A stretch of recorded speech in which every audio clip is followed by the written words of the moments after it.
Maaari raw maging sanhi ng iba't ibang sakit ang problema sa pera base sa isang pag-aaral. May unang balita si EJ Gomez. Nangangamba ka rin ba kapag petsa de peligro na? Kumusta ka kapag wala ka ng anda? Nakaka-relate ka ba kay Nanay Julita na araw-araw sumasakit daw ang ulo dahil sa problema sa pera? Sakit sa ulo pag may perang dadating. Tapos parang dadaan lang sa'yo. Di ba kasi maraming bayaran. Tubig, ilaw, bili ka ng pagkain.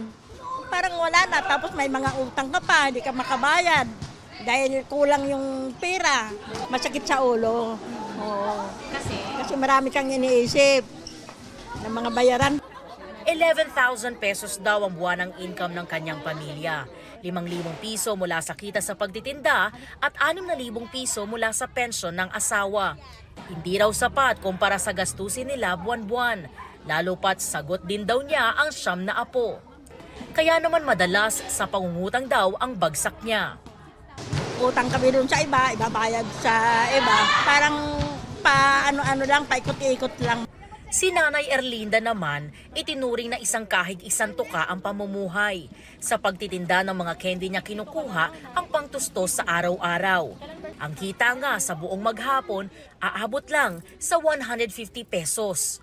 Yung pagkikita ko, kulang pa sa pambiling gamot, gano'n. Iisip-isip ko na lang paano ko kikitang malaki. Ilan lang sina Nanay Erlinda at Nanay Julita sa mga Pilipinong nakararanas ng stress dahil sa problemang pinansyal. Ayon kay Rainier Ladic, isang clinical psychologist, mas dumarami ngayon ang kaso ng mga Pinoy na hirap sa pag-manage ng kanilang financial problems. According nga po sa mga studies, yung problems natin about money, 7 out of 10 Filipinos daw po ang nagsastruggle with doon sa pag-deal nila sa mga utang, making Philippines the most stressed nation when it comes to managing household finances. Sintomas daw niyan ay yung sobrang pagkabalisa at sakit ng ulo dahil sa matinding pag-iisip sa pera na nauuwi sa stress. Sa pag-aaral nga na ginawa ng isang grupo ng British researchers, lumabas na sa lahat ng serious life challenges, kabilang ang divorce, disability, caregiving illness at bereavement, financial strain ang may pinakamalalang epekto sa kalusugan ng tao. Dahil ang money worries nagiging sanhi raw ng anxiety, depression, heart disease, high blood pressure at maging maagang pagkamatay. Bilang tugon, mahalaga raw na magkaroon ng kaalaman sa paghawak ng pananalapi o financial literacy.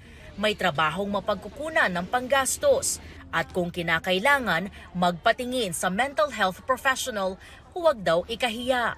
Hindi naman porket na mag-reach out tayo sa mga mental health professionals, it means to say na merong something wrong within us. Ang goal po talaga dito is yung maibalik natin yung kanilang emotional stability in doing what they have to do. Ito ang unang balita.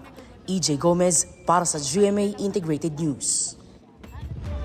Mga kapuso, para una ka sa mga balita, mag-subscribe sa GMA Integrated News sa YouTube. Sa mga kapuso abroad, subaybayan niyo po kami sa GMA Pinoy TV at sa www.gmanews.tv.